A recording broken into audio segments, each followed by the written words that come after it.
Encontramos que en Apocalipsis capítulos 2 y capítulo 3 tenemos que Jesús entrega un mensaje a cada una de 7 iglesias que se encontraban en Asia Menor. Y cada uno de estos 7 mensajes son muy significativos para cada uno de nosotros como creyentes. Cada uno de estos mensajes tiene una aplicación práctica para nosotros como creyentes. Y nosotros debiéramos aprender de lo que el Señor le habla a estas iglesias.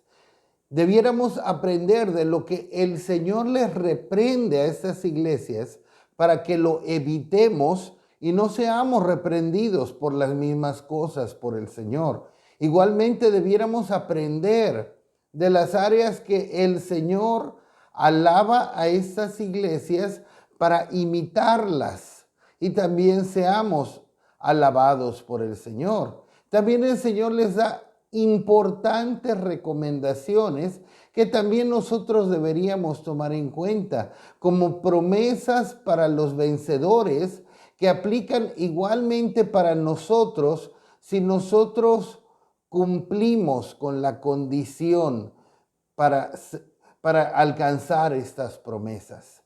Así que en esta ocasión voy a hablar la primera parte del mensaje a la 5ª iglesia del Apocalipsis, a la iglesia de Sardis, la iglesia de Sardis.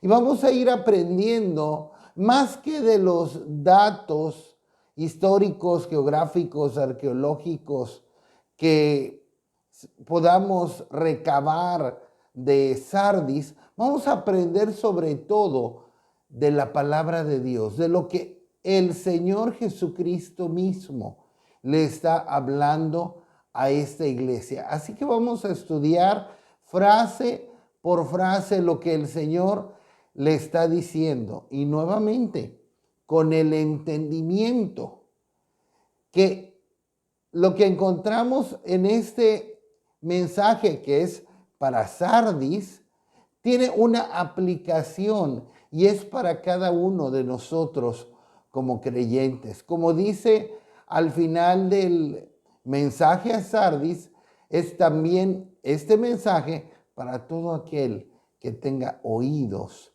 para oír. Como encontramos en Apocalipsis capítulo 3, versículo 6.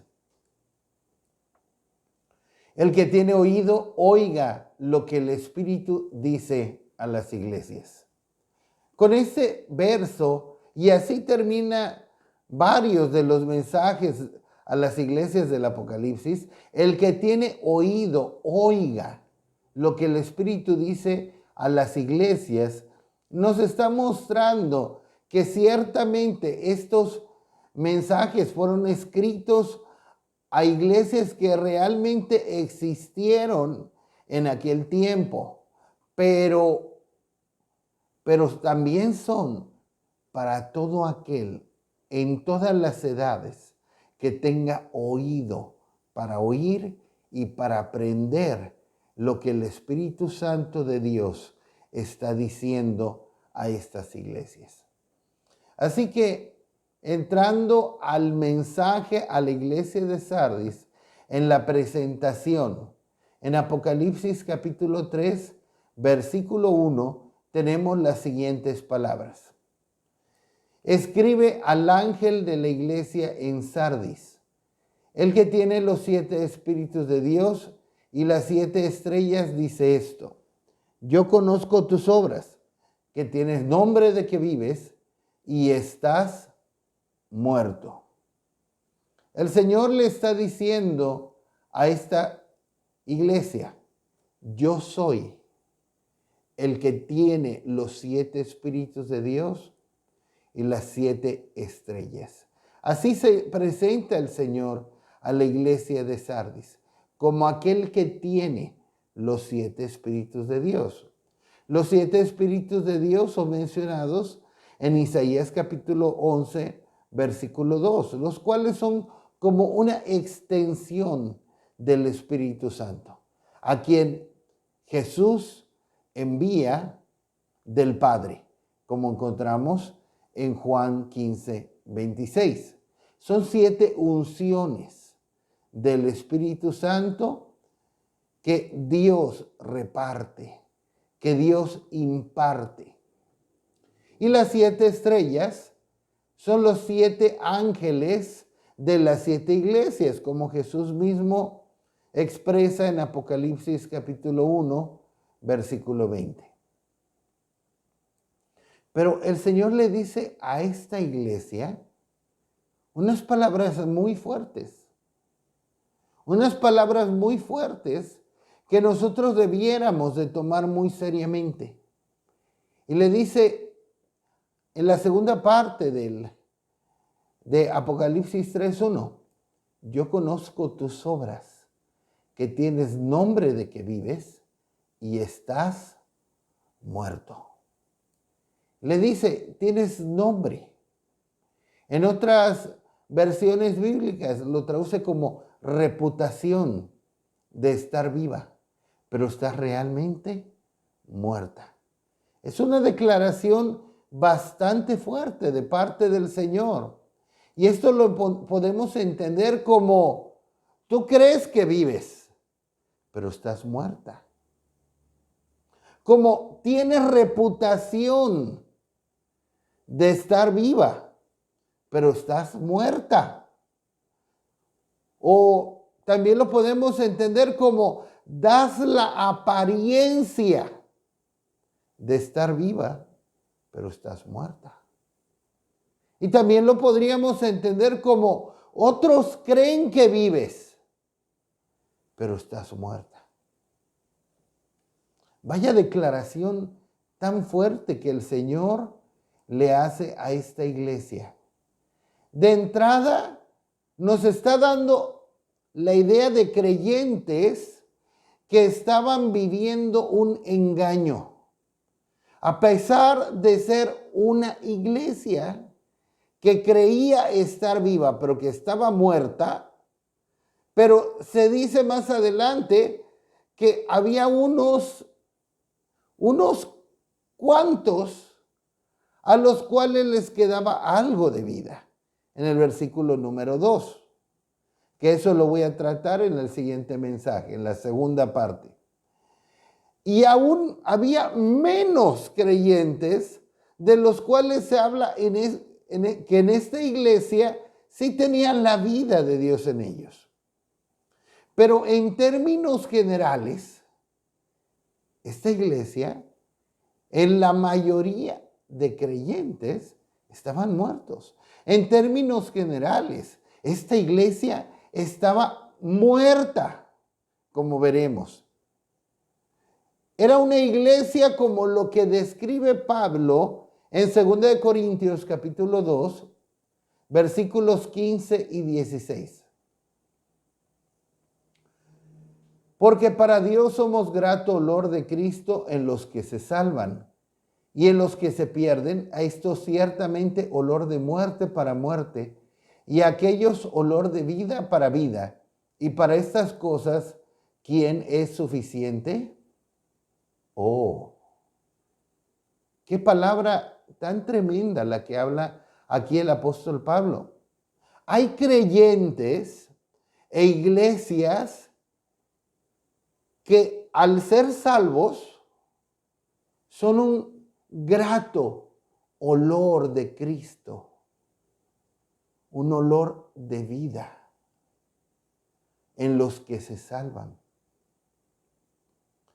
Un creyente, una iglesia, al ser salvos, suben en olor grato al Señor, un olor de vida, un olor de Cristo en los que se salvan.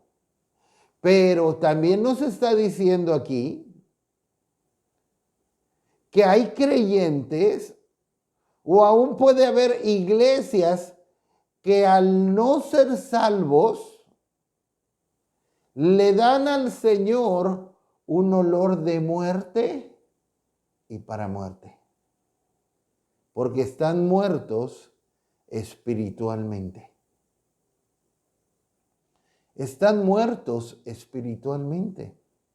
Así que cada uno de nosotros, como creyentes, vamos a hacer un olor agradable al Señor de vida, de Cristo, de salvación. O vamos a hacer un olor de muerte y para muerte. Vamos a hacer un olor fétido al no ser salvos. Un olor de muerte. Porque vamos a estar muertos espiritualmente.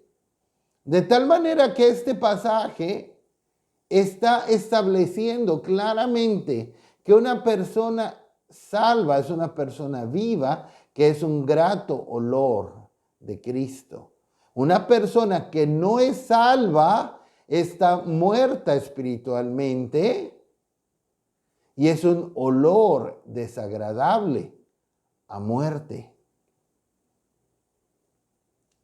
Entonces, podemos traducir muerto espiritualmente igual una persona que no es salva.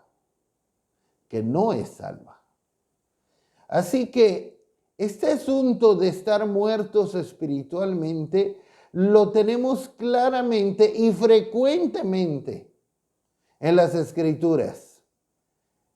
Vamos ahora a hablar de esto, muertos espiritualmente a causa del pecado.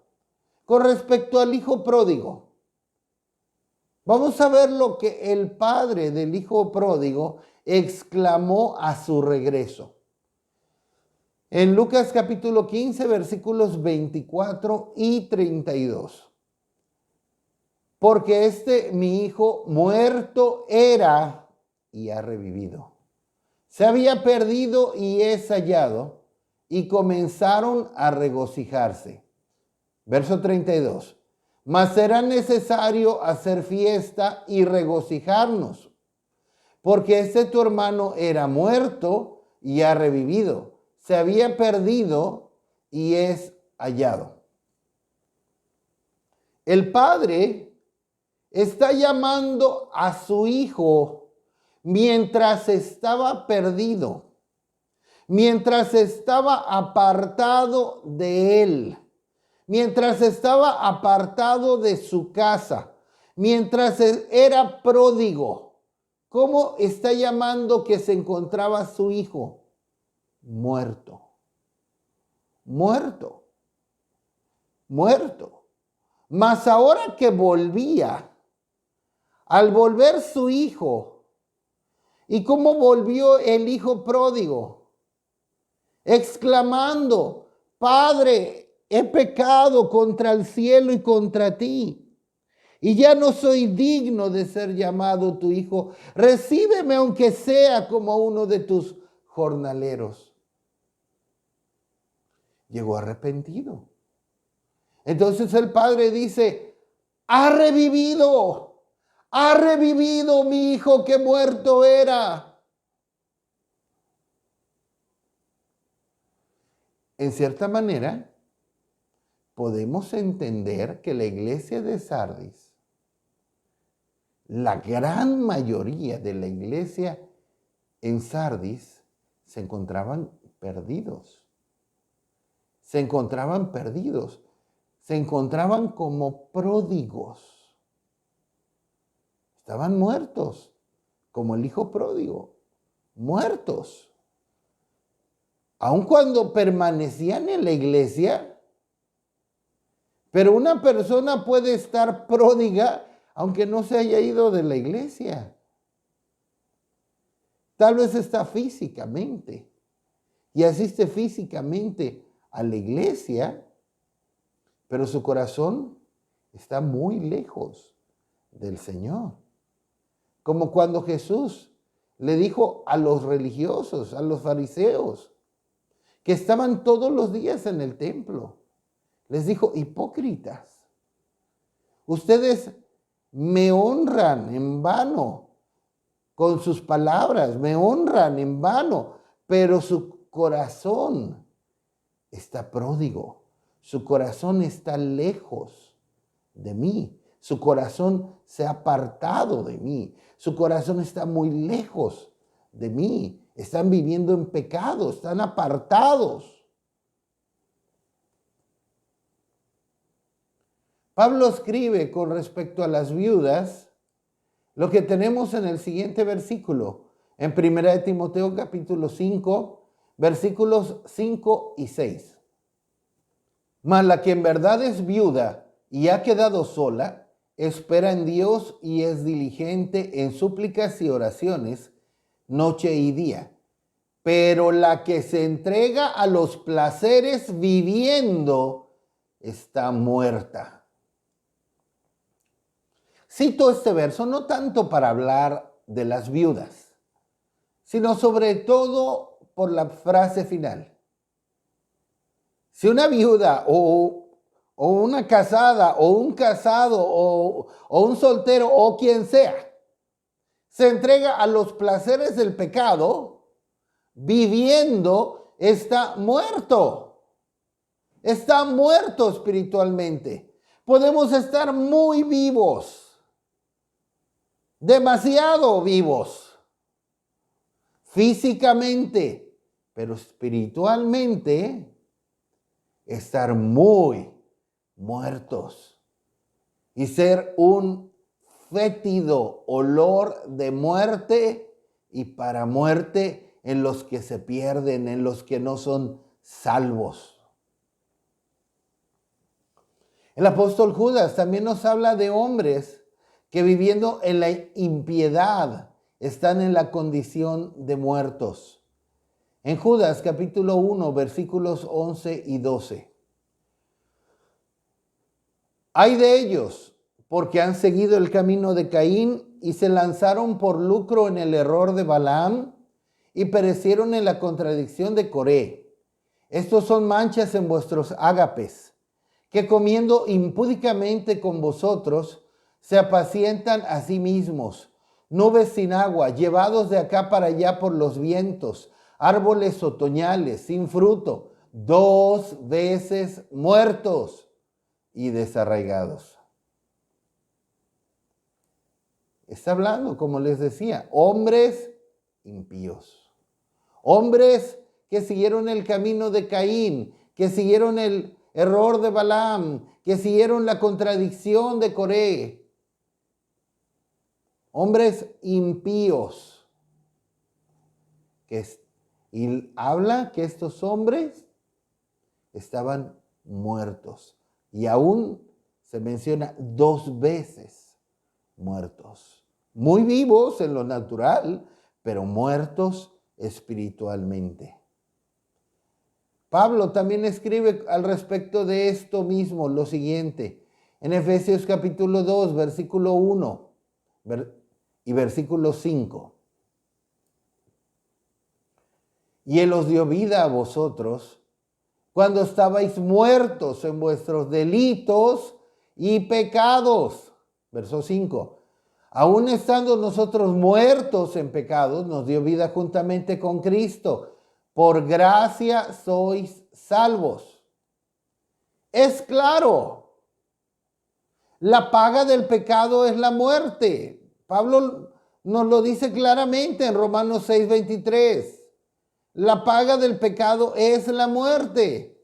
Y aquí en Efesios capítulo 2, verso 1 y verso 5, le está hablando Pablo a creyentes de una iglesia que estaba caminando rectamente delante del Señor. Y les dice, ustedes en el pasado, antes que Cristo viniera a su vida, estaban muertos en sus delitos y pecados. Y Cristo les dio vida. Y luego en el verso 5 lo repite, estando nosotros muertos, ahí se incluye Pablo, antes de conocer al Señor, estuvimos muertos en pecado, pero recibimos vida juntamente con Cristo. Como el hijo pródigo que pasó de muerte a vida. Y lo anterior lo podemos confirmar en Colosenses capítulo 2, versículo 13. Y a vosotros, estando muertos en pecados y en la incircuncisión de vuestra carne, os dio vida juntamente con Él, perdonándoos todos los pecados. Amén. Así que el problema está en vivir en el pecado. Cuando el hijo pródigo se apartó del padre, fue para vivir en el pecado, para vivir en la maldad, para desperdiciar todo lo que él tenía, viviendo perdidamente. Y Pablo, ya lo leímos en Efesios capítulo 2, estaban muertos en sus delitos y pecados. Y ahora aquí en Colosenses, estaban muertos en pecado, pero recibieron vida juntamente con él, así como el hijo pródigo, así como menciona con los creyentes de Éfeso. El problema está el pecado, la paga del pecado es muerte. Pero cuando una persona es perdonada, cuando una persona llega como el hijo pródigo, humillada delante del Padre, arrepentida, Padre, he pecado contra ti, perdóname. Es perdonada por el Señor Jesucristo de todos sus pecados que lo han llevado a la muerte espiritual. Y entonces al ser perdonados por Cristo, al volvernos al Padre, recibimos vida, volvemos a la vida espiritual. El apóstol Juan nos habla de pasar de muerte a vida, como ya hemos visto en 1 Juan capítulo 3, versículo 14. Y menciona que una evidencia de que alguien ha pasado de muerte a vida es que ama a sus hermanos. Pero ¿qué era lo peor con la iglesia de Sardis? Había algo que era peor a estar muertos espiritualmente. Había algo que era peor. Piénsalo por un momento, por unos segundos. ¿Qué era peor a estar muertos espiritualmente, a no ser salvos? A ser un olor a muerte. ¿Qué era peor a eso? Era que estos de Sardis estaban viviendo un engaño. Ellos creían que estaban vivos. Tú tienes nombre de que vives, pero te tengo que decir la verdad, les dijo el Señor. Estás muerto. Estás muerto. Ellos creían que estaban vivos. Creían que estaban vivos espiritualmente. Aún otras personas creían lo mismo, pero ellos estaban viviendo un engaño. Estaban viviendo a base de aparentar. Estaban viviendo algo que no era real, algo que no era genuino. Aparentaban que vivían, pero estaban muertos. Y lo peor era que ellos creían que vivían. Ellos creían que eran salvos. Ellos creían que estaban bien. Y de esto debemos aprender, porque aún hoy en la actualidad muchos creyentes y aún iglesias están así. Y ese es el peor engaño. Veamos en Jeremías capítulo 37, verso 9. Así ha dicho Jehová, no os engañéis a vosotros mismos, diciendo, sin duda ya los caldeos se apartarán de nosotros, porque no se apartarán. Debemos tomar enseñanza también de esto. Miren, no voy a hablar de los caldeos, no voy a hablar de la invasión de Babilonia y cómo tomaron al reino del sur, al reino de Judá. No es el tema, pero así ha dicho Jehová, no os engañéis a vosotros mismos.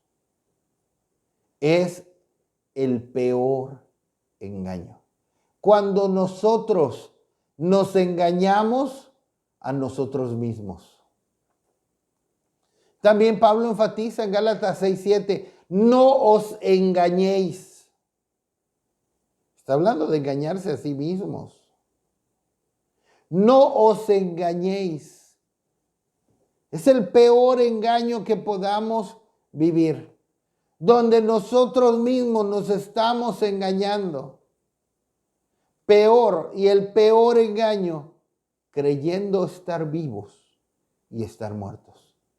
Creyendo que somos salvos y no ser salvos. Creyendo que somos un grato olor de Cristo, de vida y para vida, en los que se salvan, y en realidad ser un fétido, desagradable olor de muerte y para muerte, como leímos en 2 Corintios capítulo 2, versículos 15 y 16, ser un olor fétido de muerte por cuanto estamos perdidos y muertos en nuestros delitos y pecados, como nos habla Efesios 2, 1 y 5. Es algo bastante serio. Y esto nos fue escrito para que todo aquel que tenga oído para oír, oiga, como ya leímos en Apocalipsis 3, 6. Para que podamos aprender, para que tomemos enseñanza y no caigamos, no sea que caigamos en ese engaño. Qué peligroso, qué peligroso. Hoy en la actualidad hay muchos creyentes que están engañados, pensando que están bien, pensando que son salvos, pensando que tienen la aprobación de Dios, mientras viven en el pecado. Y piensan que no hay problema. Pero hasta ya han apagado la voz del Espíritu Santo, trayéndoles convicción de tanto que lo han ignorado. Han cauterizado también su conciencia. Han apagado al Espíritu, contristado al Espíritu. Ya no les puede traer convicción de tanto que lo han ignorado y viven engañados. Por eso es que Pablo le recomienda a la iglesia de Corinto.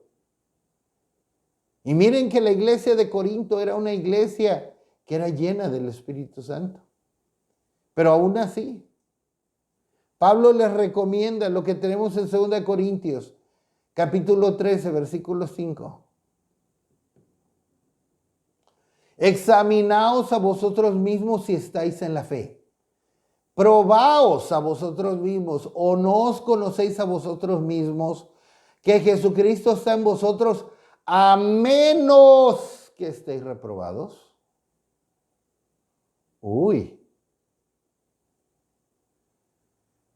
Examínense a sí mismos. Pruébense a sí mismos. No sea que vayan a estar reprobados. No sea que estén reprobados. Como Sardis, creyendo estar vivos, pero estar muertos. Vivir este engaño es muy peligroso. Tiene consecuencias, repercusiones eternas. Pablo por eso exhorta a los corintios. Y esto fue dejado en la Escritura para que nosotros igualmente tomemos enseñanza si realmente estamos en la fe. No sea que estemos reprobados, pensando estar vivos y estar muertos. Volviendo a Apocalipsis capítulo 3, versículo 1. Escribe al ángel de la iglesia en Sardis, el que tiene los 7 espíritus de Dios y las 7 estrellas, dice esto: yo conozco tus obras, que tienes nombre de que vives y estás muerto. Vamos a ver cómo el Señor vincula estas dos frases al final, después del dice esto. Yo conozco tus obras, que tienes nombre de que vives y estás muerto. ¿Qué significa esto? Que aunque ellos creían estar vivos, aunque ellos creían que eran salvos, sus obras, las cuales el Señor conocía, testificaban que estaban muertos. Sus obras pecaminosas, claro, persistentes, y que no estaban dispuestos a abandonar. Yo conozco tus obras, les está diciendo el Señor. Y de acuerdo a tus obras testifican que estás muerto espiritualmente. Y miren, recordemos que no somos salvos por obras, pero las obras testifican que somos salvos. Pues somos salvos para buenas obras. Entendamos lo que veremos a continuación. En Efesios capítulo 2, versículos 8 al 10. Porque por gracia sois salvos por medio de la fe, y esto no de vosotros, pues es don de Dios, no por obras, para que nadie se gloríe, porque somos hechura suya, creados en Cristo Jesús para buenas obras, las cuales Dios preparó de antemano para que anduviésemos en ellas. Lo dicho, no somos salvos por obras, pero creados en Cristo Jesús. Una nueva creación en Cristo Jesús, como nos dice 2 Corintios 5, 17 o 19. Una nueva creación en Cristo para buenas obras, como lo tenemos en Efesios 2:10. Hechura suya, creados en Cristo Jesús para buenas obras. Pero veamos lo que nos dice Tito, capítulo 2, versículos 11 y 12. Es muy claro. Porque la gracia de Dios se ha manifestado para salvación a todos los hombres, enseñándonos que renunciando a la impiedad y a los deseos mundanos, vivamos en este siglo sobria, justa y piadosamente. Comprendamos lo que nos dice el verso 11. La gracia de Dios se ha manifestado para salvación a todos los hombres. Nuevamente, somos salvos por gracia. Somos salvos por gracia, no por obras, como nos dice Efesios 2. Pero ahí no termina, coma. Verso 12. Enseñándonos que renunciando a la impiedad y a los deseos mundanos, vivamos en este siglo sobria, justa y piadosamente. ¿Qué significa esto? Esa gracia que nos trae salvación, que nos trae vida eterna, esa misma gracia que nos trae salvación, por esa misma gracia, cuando está en nuestras vidas, nos enseña a renunciar a la impiedad y a los deseos mundanos y a vivir en este mundo sobria, justa y piadosamente. Esa gracia que nos salva nos enseña, nos hace, nos impulsa a renunciar, a hacer a un lado, a quitar, a renunciar a cortar con la impiedad y los deseos mundanos. Así que si una persona no está dispuesta a renunciar, a cortar, apartarse de la impiedad y los deseos mundanos, no nos engañemos, la gracia salvadora tampoco está en ella. Aunque sea parte de una iglesia, aunque ofrende bien, aunque diezme bien, aunque pudiera estar muy integrada a la iglesia y aún sirviendo en diferentes áreas, comisiones, ministerios, en una iglesia. Si esa persona no está dispuesta a renunciar, a cortar con la impiedad y los deseos mundanos, simple y sencillamente la gracia salvadora no está en esa persona. No está en esa persona. Ahora, por otro lado, en aquel tiempo Sardis era conocida por su esplendor pasado, pero también era conocida esa ciudad por su decadencia presente. Para ese tiempo, hablando de la ciudad, no tanto de la iglesia, era una ciudad degenerada. Vivían de su anterior prestigio, pero en realidad estaban muertos. Estaban muertos. Pablo dijo, primero lo natural y después lo espiritual. Como lo tenemos en 1 Corintios 15:46, lo vemos en la versión de la Biblia de las Américas. Así que como le acontecía a esa ciudad de Sardis en lo natural, así le acontecía en lo espiritual a la iglesia en Sardis. El estado natural de esa ciudad revelaba la condición espiritual de la iglesia. Y tristemente, de la misma manera, muchas iglesias y ministerios de hoy en día son como Sardis, la iglesia de Sardis.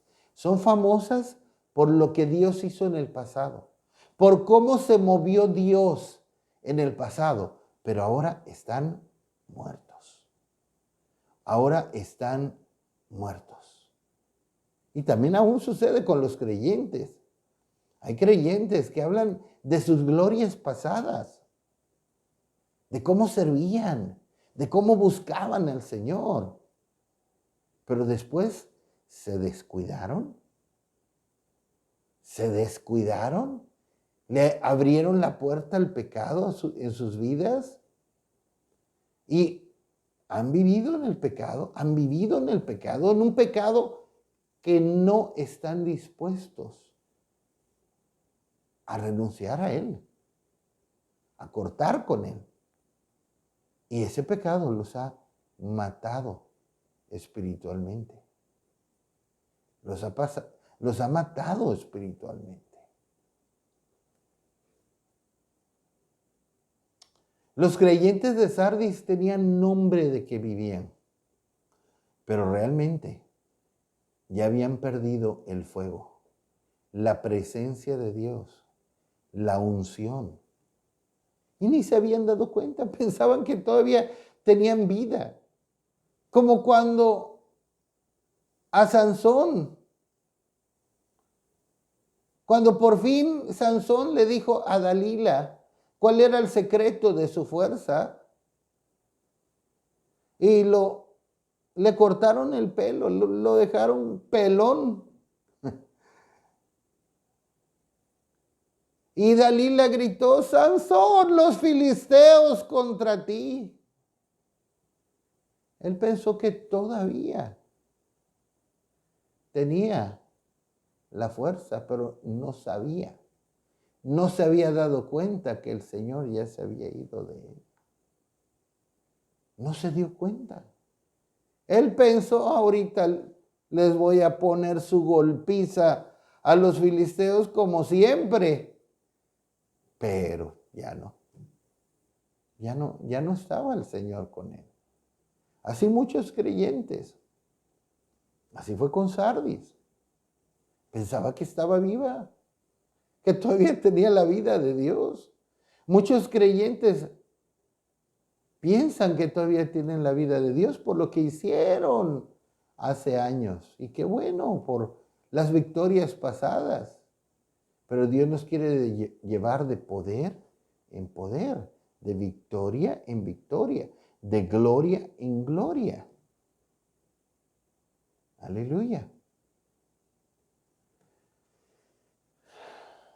Muchos creyentes e iglesias están en una situación semejante.